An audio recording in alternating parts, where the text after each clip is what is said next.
Did ya miss me? Did ya? Did ya? Well, I hope you did. Anyways, trade recaps are back in business, as you guys saw yesterday. I went over some trades that I wanted to take, wasn't able to, but today, what did we do?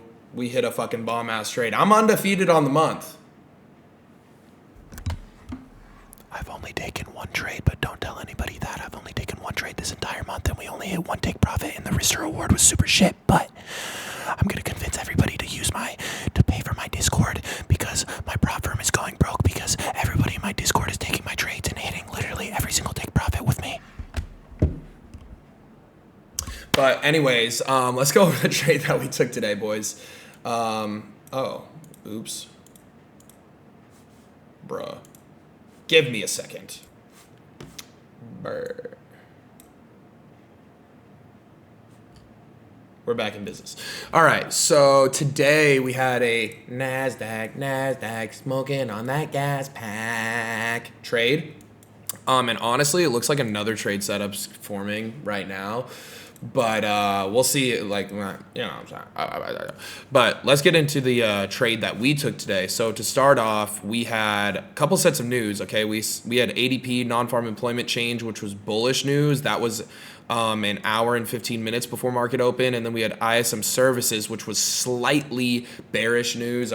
We can see it was just 0.1 higher than the actual forecast. And we had to wait for that, which was 30 minutes into market open. So in turn, we waited for all that. Now let's go over kind of what I saw going into the day for NASDAQ smoking on that gas pack. I really liked this daily low right here. This was like kind of high confluence for me, this low of the day. And then moving from there, we had this 4-hour fair value gap that I really liked as well, which we played off of. And then within the hourly, similarly, we had this big hourly fair value gap. If you remember from yesterday's trade recap, I talked about how I wanted this to get hit yesterday, and I said potentially that this would get hit today and then offer us a entry, and it did. So with that being said, we can go ahead and toss on all this garbage.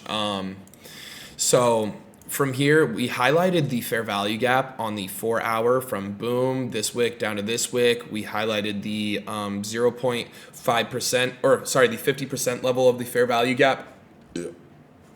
We can see that right when market opened, we pushed right up on into that area, okay, filling in these imbalances. And then if we scale down into the 1 minute, again, we were waiting for news to come out. So we got a break of structure right here. And yes, it was within the building block that we wanted. However, I was not willing to take a trade on this due to news coming out. So following that, we get a push up. We also never got a fair value gap filled and then reaction off of it. We push up, then we break down, we break structure once again, then form this fair value gap, and then we start getting reactions off of it. This candle came 4 minutes before news. If this was a regular day, I probably would have taken this trade to the downside.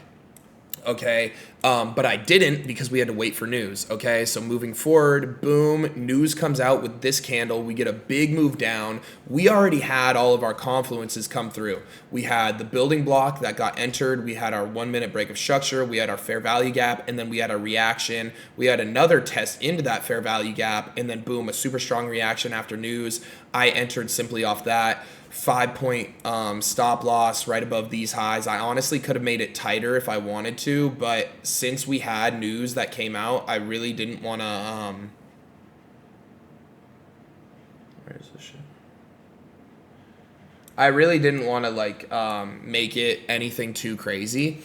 And as we can see, price is reacting off that freaking point that I pointed out literally like a couple seconds ago. But anyways, we had a 5-point stop loss, and then our take profit one, which was very, very calculated, as you can see, was purely based on the fact, here, let me get rid of this kind of useless area. Let me get rid of this because we've already talked about it. Let me get rid of this because we already talked about it. And let me get rid of this because we already talked about it. So our first take profit was the start of this fair value gap, because as you can see on the hourly time frame, we are still bullish. So I had to account for that, and I couldn't just say, oh yeah, we're going to go all the way back down into these 4-hour lows. Even though we're bearish on the 4-hour, we're bullish on the hourly. So I had to take that into account. We see that price comes all the way down. On the 5-minute, we got a bit of a retracement. The Discord was freaking out. It really just filled in this fair value gap right here to the top, and then boom, price rumbled all the way down to the downside, filled in that hourly fair value gap just barely, and then boom, took the rest of us out at break even. Honestly, pretty, like, I'm going to be honest with you guys, not great risk to reward. However, profits were made and profits were secured, undefeated on the month. You know what I'm saying? And now, right now, it looks like even another entry, and this is something that I can mention right now to see if it plays out. I probably won't take another trade for today just because I've already made my money. But we can see, boom, the top of this 4-hour fair value gap getting hit. Boom. We sweep out these highs, pre-news highs. We break structure the downside. Now, what would we be looking to get filled? Boom, this fair value gap. Maybe we put on the GAN box in there as well. Wait for this fair value gap to get filled, and then for a reaction back to the downside. And we can use all these other confluences again, right? What are some of the other confluences? We have the top of this hourly fair value gap. We have this hourly low. We have this 4-hour low. We have this daily low that we talked about on pre-market. We can see that Nasdaq never ended up completing this this daily low all the way down here, and then on top of that we had some extendo take profits. We had like the start of this 4-hour fair value gap, this 4-hour order block, the end of this 4-hour fair value gap, liquidity and liquidity. So that's kind of what I see off of Nasdaq, and we also saw some decent movement on the S&P. The S&P actually offered a better trade. I just opted in for taking the Nasdaq trade for today. If we go into the S&P ski, we can see literally same setup. We have boom, this 4-hour fair value gap. We can see that boom, price comes up, sweeps this, fills also this huge 1-minute imbalance right here. I'm going to go ahead and get rid of that now. Fills that big 1-minute imbalance.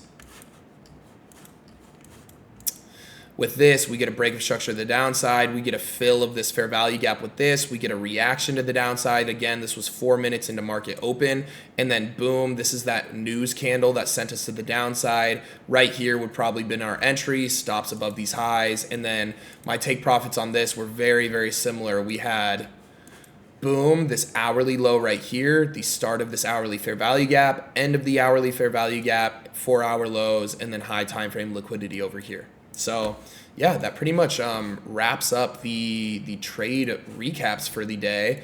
I'm kind of excited to see if this ends up playing out in our favor. We can honestly extend this.